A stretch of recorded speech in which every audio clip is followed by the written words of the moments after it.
ನಾನು ನಯನ.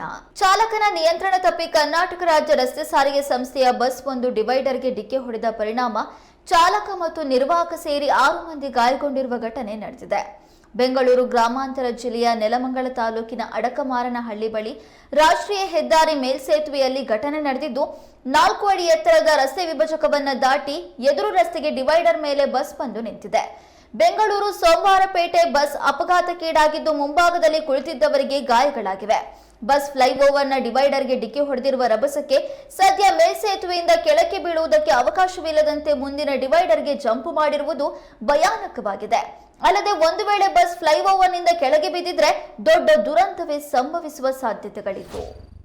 ವಿಧಾನ ಪರಿಷತ್ ಚುನಾವಣೆಯಲ್ಲಿ 4 ಸ್ಥಾನಗಳಿಗೆ ಬಿಜೆಪಿ ಸ್ಪರ್ಧೆ ಮಾಡ್ತಾ ಇದೆ. ಉಳಿದ 2 ಸ್ಥಾನ ಜೆಡಿಎಸ್ಗೆ ಬಿಟ್ಟು ಕೊಟ್ಟಿದ್ದು, ಬಂಡಾಯ ಶಮನ ಮಾಡುವ ಕೆಲಸ ನಡೀತಾ ಇದೆ ಎಂದು ಬಿಜೆಪಿ ರಾಜ್ಯಾಧ್ಯಕ್ಷ ಬಿವೈ ವಿಜೇಂದ್ರ ಹೇಳಿದ್ದಾರೆ. ಮಾಧ್ಯಮ ಪ್ರತಿನಿಧಿಗಳ ಜೊತೆ ಮಾತನಾಡಿದ ಅವರು, 2 ಬಂಡಾಯ ಅಭ್ಯರ್ಥಿಗಳು ಹಿಂದೆ ಸರಿಯಲು ನಿರ್ಧರಿಸಿದ್ದಾರೆ. ಬಿಜೆಪಿ ಗೆಲುವಿಗೆ ಇದು ಸಹಕಾರಿಯಾಗಲಿದೆ ಎಂದು ಬಿವೈ ವಿಜೇಂದ್ರ ಹೇಳಿದರು. ಇದೇ ವೇಳೆ ರಾಜ್ಯದಲ್ಲಿ ಕಾನೂನು ಸುವ್ಯವಸ್ಥೆ ಹದಗೆಟ್ಟು ಹೋಗಿದೆ, ಸುರಕ್ಷತೆಯ ಪ್ರಶ್ನೆ ಕಾಡ್ತಾ ಇದೆ ಎಂದು ಬಿವೈವಿ ಹೇಳಿದರು. ಮಲೆನಾಡಿನಲ್ಲಿ ಮುಂಗಾರು ಪೂರ್ವ ಮಳೆಯ ಆರ್ಭಟ ಶುರುವಾಗಿದೆ. ಕಳೆದ ಹಲವು ದಿನಗಳಿಂದ ವ್ಯಾಪಕವಾಗಿ ಮಳೆಯಾಗ್ತಾ ಇದ್ದು, ಚಿಕ್ಕಮಗಳೂರು ಜಿಲ್ಲೆಯ ನರಸಿಂಹರಾಜಪುರ ತಾಲೂಕಿನ ಆಲದಹರ ಎಂಬ ಗ್ರಾಮದಲ್ಲಿ ರೈತರ ತೋಟದಲ್ಲಿ ವಿದ್ಯುತ್ ಕಂಬಗಳು ನೆಲಕಚ್ಚಿ ಅಪಾರ ಪ್ರಮಾಣದಲ್ಲಿ ಹಾನಿ ಸಂಭವಿಸಿದೆ. ಕೆಲ ಅಡಿಕೆ ಮರಗಳು ಸುಟ್ಟು ಹೋಗಿವೆ. ಅದೃಷ್ಟವಶಾತ್ ಯಾವುದೇ ಜೀವಹಾನಿ ಸಂಭವಿಸಿಲ್ಲ. ಹಾಸನ ಸಂಸದ ಪ್ರಜ್ವಲ್ ರೇವಣ್ಣ ಪೆನ್ಡ್ರೈವ್ ಪ್ರಕರಣ ತೀವ್ರ ಸ್ವರೂಪ ಪಡೆದುಕೊಳ್ತಾ ಇದ್ದಂತೆ ತನಿಖೆ ಮತ್ತಷ್ಟು ಚುರುಕುಗೊಂಡಿದೆ.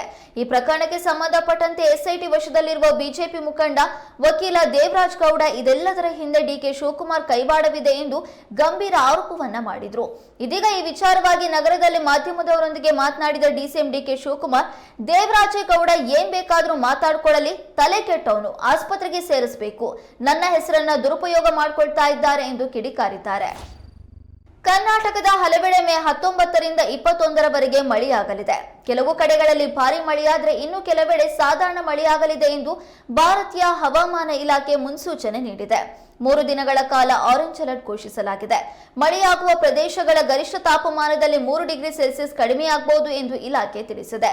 ಶಿವಮೊಗ್ಗ, ಚಿಕ್ಕಮಗಳೂರು, ಹಾಸನ, ಕೊಡಗು, ಮೈಸೂರು, ಚಾಮರಾಜನಗರ ಮತ್ತು ದಕ್ಷಿಣ ಕನ್ನಡ ಮತ್ತು ಉಡುಪಿಯ ಕರಾವಳಿ ಜಿಲ್ಲೆಗಳಿಗೆ ಆರೆಂಜ್ ಮತ್ತು ಯೆಲ್ಲೋ ಅಲರ್ಟ್ ನೀಡಲಾಗಿದೆ.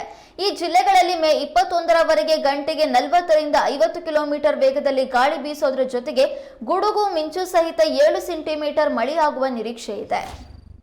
ಲೋಕಾಯುಕ್ತ ಅಧಿಕಾರಿಗಳು ಮೇ 18ಕ್ಕೆ ಏಕಕಾಲಕ್ಕೆ ಕಲಬುರಗಿ ಮತ್ತು ವಿಜಯಪುರ ಜಿಲ್ಲೆಯಲ್ಲಿ ದಾಳಿ ಮಾಡಿದ್ದು, 2 ಸರ್ಕಾರಿ ಅಧಿಕಾರಿಗಳನ್ನು ವಶಕ್ಕೆ ಪಡೆದುಕೊಂಡಿದ್ದಾರೆ. ವಿಜಯಪುರದ ಸರ್ವೇಯರ್ ಮಲ್ಲಪ್ಪ ಚಂಬಗಿ ಮತ್ತು ಕಲಬುರಗಿಯಲ್ಲಿ ಸಾರ್ವಜನಿಕ ಶಿಕ್ಷಣ ಇಲಾಖೆಯ ಎಫ್ಡಿಎ ಶಿವಶಂಕರ್ ಲೋಕಾಯುಕ್ತ ಬಲೆಗೆ ಬಿದ್ದಿದ್ದಾರೆ. ವಿಜಯಪುರದ ಸರ್ವೇಯರ್ ಮಲ್ಲಪ್ಪ ಚಂಬಗಿ ಮತ್ತು ಸಹಾಯಕ ಗುರುದತ್ತ ಬಿರಾದರ್ ಜಮೀನಿನ ತಾತ್ಕಾಲಿಕ ಪೋಡಿ ಮಾಡಲು ಪ್ರಕಾಶ್ ಸಿಂಗ್ಗೆ 47,500 ರೂಪಾಯಿ ಲಂಚವನ್ನ ಪಡಿತಾ ಇದ್ರು. ಈ ವಿಚಾರ ತಿಳಿದ Lokayukta SP Mallesh, DSP Suresh Reddy, CPI Anand Takkannanavar ಮತ್ತು ಆನಂದೋಣಿ ನೇತೃತ್ವದ ತಂಡ ದಿಢೀರನೆ ದಾಳಿ ಮಾಡಿ 2ರನ್ನ ರೆಡ್ ಹ್ಯಾಂಡ್ ಆಗಿ ಬಂಧಿಸಿದ್ದಾರೆ.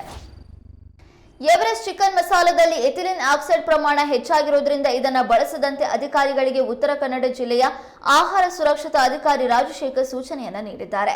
ಮೆಣಸಿನ ಪುಡಿಗೆ ಬಳಸುವ ಕೀಟನಾಶಕ ಎಥಿಲಿನ್ ಆಕ್ಸೈಡ್ ಪ್ರಮಾಣ ಎವರೆಸ್ಟ್ ಚಿಕನ್ ಮಸಾಲದಲ್ಲಿ ಹೆಚ್ಚಾಗಿದೆ. ಮಸಾಲ ಪದಾರ್ಥದಲ್ಲಿ ಎಥಿಲಿನ್ ಆಕ್ಸೈಡ್ ಪ್ರಮಾಣ ಕೇವಲ 0.01% ಇರಬೇಕು. ಆದರೆ ಎವರೆಸ್ಟ್ ಚಿಕನ್ ಮಸಾಲದಲ್ಲಿ 3.93% ಪ್ರಮಾಣದಲ್ಲಿದೆ. ಇಷ್ಟೊಂದು ಪ್ರಮಾಣದಲ್ಲಿ ಎಥಿಲಿನ್ ಆಕ್ಸೈಡ್ ಬಳಕೆ ಹಾನಿಕಾರಕ. ಇದು ಆರೋಗ್ಯದ ಮೇಲೆ ಪರಿಣಾಮ ಆಗೇ ಆಗುತ್ತೆ ಎಂದು ಉತ್ತರ ಕನ್ನಡ ಜಿಲ್ಲಾ ಆಹಾರ ಸುರಕ್ಷತಾ ಅಧಿಕಾರಿ ರಾಜಶೇಖರ್ ಹೇಳಿದರು. ರಾಜ್ಯದಲ್ಲಿ ಕೊಲೆ ಪ್ರಕರಣಗಳು ಹೆಚ್ಚಾಗಿರುವಂತದ್ದು ಮತ್ತು ಕಾನೂನು ಸುವ್ಯವಸ್ಥೆ ಹದಗೆಟ್ಟಿರುವ ವಿಚಾರವಾಗಿ ಬಿಜೆಪಿ ನಿಯೋಗ ಪೊಲೀಸ್ ಮಹಾನಿರ್ದೇಶಕರಿಗೆ ದೂರು ನೀಡಿದ್ದು, ತಕ್ಷಣವೇ ಕ್ರಮ ಕೈಗೊಳ್ಳುವಂತೆ ಆಗ್ರಹಿಸಿದೆ. ಹುಬ್ಬಳ್ಳಿ ನಗರದಲ್ಲಿ 1 ತಿಂಗಳ ಅವಧಿಯಲ್ಲಿ 2 ಭೀಕರ ಕೊಲೆಗಳು ನಡೆದಿವೆ. ಆಡಳಿತಾರೂಢ ಕಾಂಗ್ರೆಸ್ ನಾಯಕರಿಂದಲೇ ರಾಜ್ಯದಲ್ಲಿ ಕಾನೂನು ಸುವ್ಯವಸ್ಥೆಯ ವಿಚಾರವಾಗಿ ಅಸಮಾಧಾನ ವ್ಯಕ್ತವಾಗಿತ್ತು. ಈ ಎಲ್ಲಾ ಬೆಳವಣಿಗೆಗಳ ಬೆನ್ನಲ್ಲೇ ದೂರು ನೀಡಿದೆ. ಮಾಜಿ ಸಿಎಂ ಡಿವಿ ಸದಾನಂದ ಗೌಡ ನೇತೃತ್ವದಲ್ಲಿ ಮನವಿ ಸಲ್ಲಿಸಲಾಗಿದೆ. ಎಎಪಿ ಸಂಸದೆ ಸ್ವಾತಿ ಮಲಿವಾಲ್ ಮೇಲಿನ ಹಲ್ಲೆ ಪ್ರಕರಣಕ್ಕೆ ಸಂಬಂಧಪಟ್ಟಂತೆ ದೆಹಲಿಯ ಸಿಎಂ ಅರವಿಂದ್ ಕೇಜ್ರಿವಾಲ್ ಅವರ ಆಪ್ತ ಕಾರ್ಯದರ್ಶಿ ವಿಭವ್ ಕುಮಾರ್ ಅವರನ್ನ ದೆಹಲಿ ಪೊಲೀಸರು ಬಂಧಿಸಿದ್ದಾರೆ. ಈ ಪ್ರಕರಣಕ್ಕೆ ಸಂಬಂಧಪಟ್ಟಂತೆ ರಾಷ್ಟ್ರೀಯ ಮಹಿಳಾ ಆಯೋಗವು ದೆಹಲಿ ಪೊಲೀಸರಿಗೆ ನೋಟಿಸ್ ನೀಡಿದೆ. 3 ದಿನಗಳಲ್ಲಿ ಕ್ರಮ ಕೈಗೊಂಡು ವರದಿಯನ್ನು ನೀಡುವಂತೆ ಹೇಳಿದೆ. ವರದಿಯನ್ನು ಸಿದ್ಧಪಡಿಸುವಂತೆ ಹೆಚ್ಚುವರಿ ಪೊಲೀಸ್ ಆಯುಕ್ತ ಪಿಎಸ್ ಕುಶ್ವಾಹ ನೇತೃತ್ವದ ದ್ವಿಸದಸ್ಯರ ತಂಡ ದೆಹಲಿಯಲ್ಲಿರುವ ಸ್ವಾತಿ ಮಡಿವಾಳ್ ನಿವಾಸಕ್ಕೆ ಭೇಟಿ ನೀಡಿದ್ದು ಮೇ 13ರಂದು ನಡೆದ ಘಟನೆಯನ್ನ ಸಂಪೂರ್ಣವಾಗಿ ಸ್ವಾತಿ ಪಡೆದುಕೊಂಡಿತು. ಅವರ ಹೇಳಿಕೆ ಆಧಾರದ ಮೇಲೆ ಅರವಿಂದ್ ಆಪ್ತ ಕಾರ್ಯದರ್ಶಿ ವಿಭವ್ ಅವರನ್ನ ಬಂಧಿಸಲಾಗಿದೆ.